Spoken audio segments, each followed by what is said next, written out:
Today we're going to work on the intro for Dream On by Aerosmith. Once we get through the basic chord progression, we'll go through some of the issues that people have learning this song and some of the technical stuff.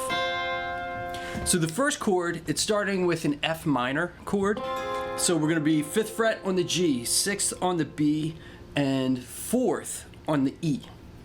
And I was just playing that with hybrid picking, but I believe Joe Perry is doing that with just all the pick. So I think he plays it like this. So it's just all picked. After that, we go to 5, 4, and 3, still on the bottom 3 strings. Then we stay there with this finger. These two guys reverse. Still keep the 5th fret here, and then these two slide over one. Then we go back to the chord that we started with, and then it goes to 5, 6, and 6. And then we add the pinky on 8.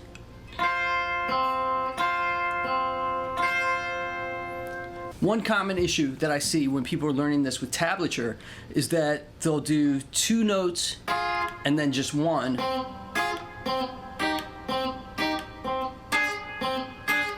Which makes it sound really choppy. So if you look at each phrase as if it's a full chord and keep all 3 notes down,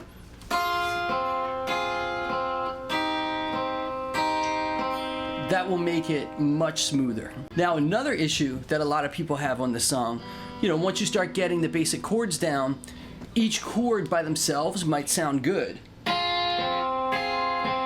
And then there's a long pause while you're trying to figure out where you're going.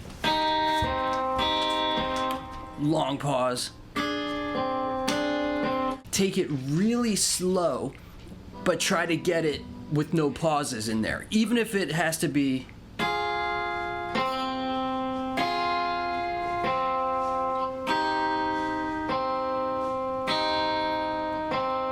a few things that you can do to get rid of the pauses. This takes a lot more work, but it'll make the whole thing so much smoother for you. If you really work on organizing your fingers, your finger numbers that you're using, and use the same fingering each time. I try to figure out which fingers I can leave on the fretboard while I'm changing chords. Like if we look at the first 2 chords, these 2 fingers have to change, but this finger on the bottom is staying on the E string, so you can just slide that over one. That in itself will make it a lot smoother. And it saves you time when you're going from chord to chord. If you play it like this, take all your fingers away, all that time it takes to get back to the fretboard, you've lost the beat. So if you keep that finger down and just slide it across,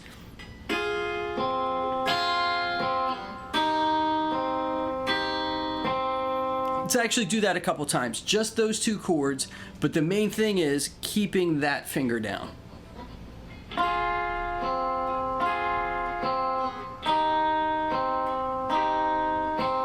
Going to the next chord, this finger can stay, and then these 2 just reverse. So a lot of times I'll see people take that finger away, and then you lose the beat trying to get back. So just keep that down.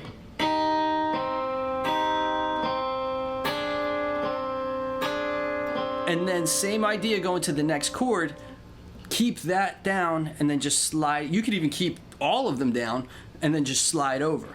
So here's the other issue with that chord. Everybody has a different hand size. I'm using my ring finger here. That might be a big stretch for you. If that's too big of a stretch, you can use your pinky. Just make sure you use the same fingers each time. There's not one right or wrong finger arrangement for this. There's hundreds of different possibilities. But the key is finding the one that works for you and doing it the same way each time. The other thing that's good about that, if you use the same finger arrangement every time you practice it, you start to develop a muscle memory, and then your fingers will start to just automatically go where they need to go. If you change your fingers each time, you never get that muscle memory going. Another method for getting rid of all those pauses is using the metronome. So let's run through this really slow together with the metronome, and we'll see how we do. All right, this is super slow motion. It's 51. One note per click. 1, 2, 3, 4.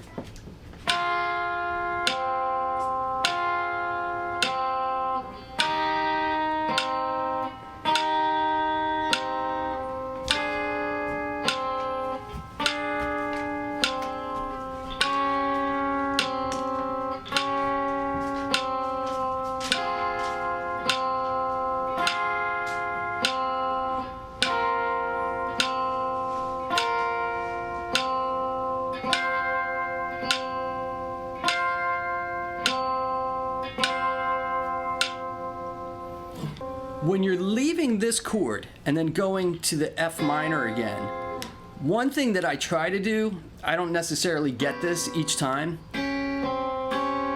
This makes it smooth, but this is the top note that you're going to be going to on the F minor. So I try to keep contact on that string, and then I hold it down while I'm switching. So this is a really tricky technique. But the note continues to sustain while I change fingers. So I'm on my ring finger, and now I'm on my middle finger. So you can still hear the note when I'm changing. Another little thing to watch out for. It's really hard to control the timing in the song, and you have to listen really hard for it. A lot of times people rush after the two notes together. I hear a lot of people rush the second note. Like that note might come in a smidge early. Let's really listen for that as we do it with the metronome this time. 3, 4.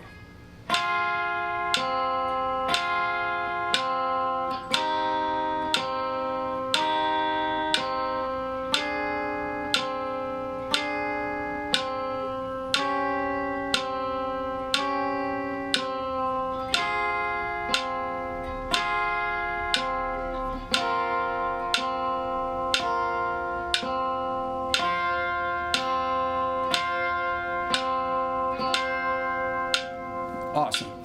We'll do it again a little faster. 62. 2, 3, 4.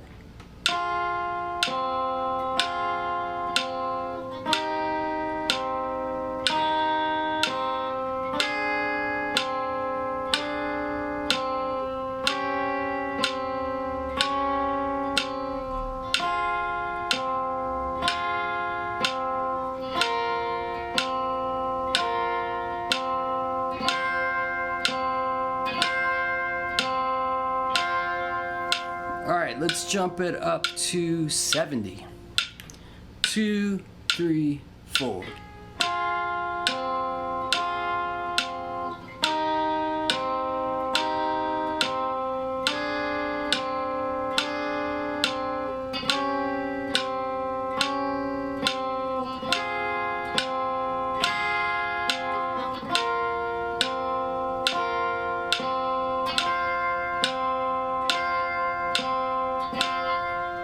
Another thing you can listen for is the balance between the two parts. You don't want one to sound way louder than the other. Sometimes I've heard people play it like,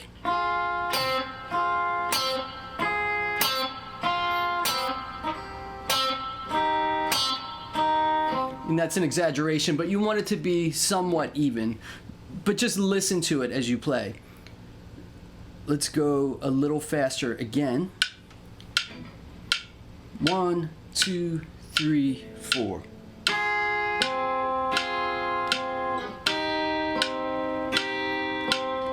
I just did that rushing thing that I was talking about.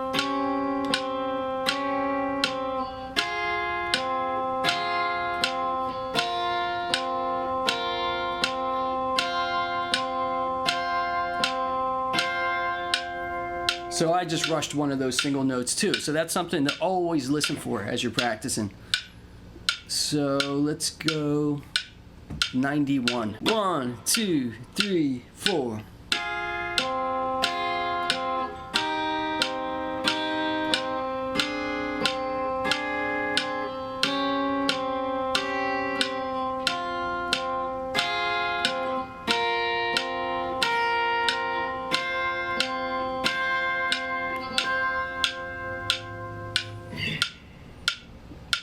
Now let's go for 101.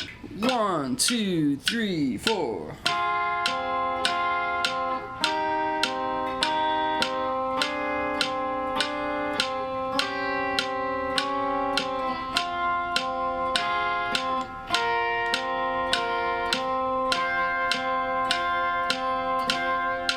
If I was practicing that, I would do it a few more times at that speed because I was on the sloppy side. But let's continue on. 110. 1, 2, 3, 4.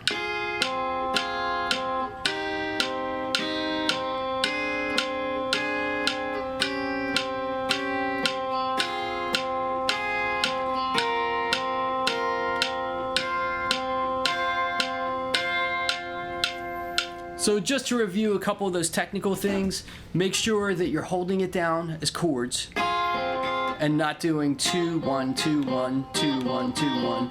Make sure that your second note isn't rushing. You don't want it to sound like...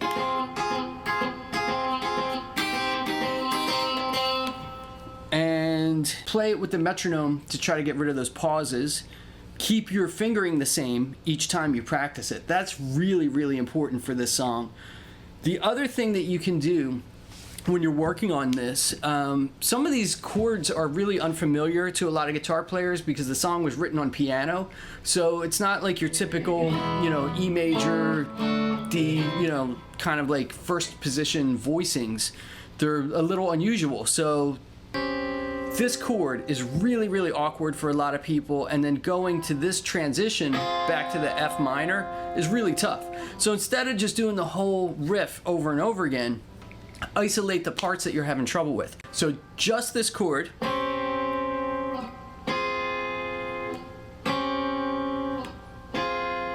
Let's do that a few times, back and forth. So we'll do it at a steady tempo, real slow.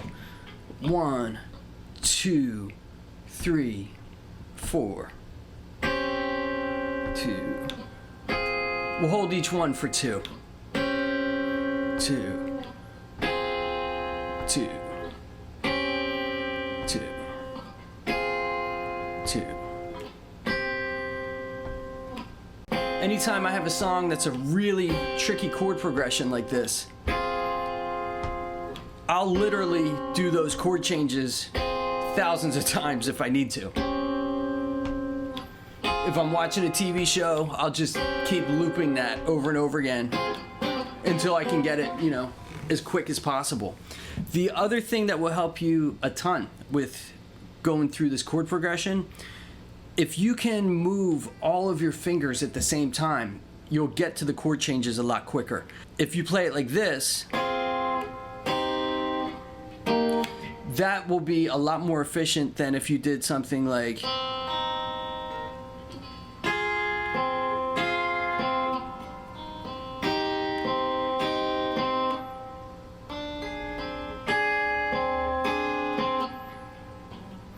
I see people do that a lot when they're first starting out on guitar, just placing down one finger at a time.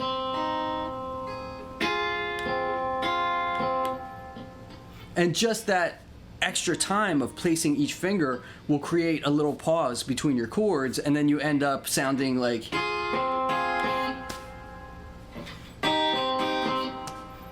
And you can't tap your foot to that, you don't feel that rhythm. So it's a lot going on just in one little riff, but there's the intro, and then we'll get cracking on the next part.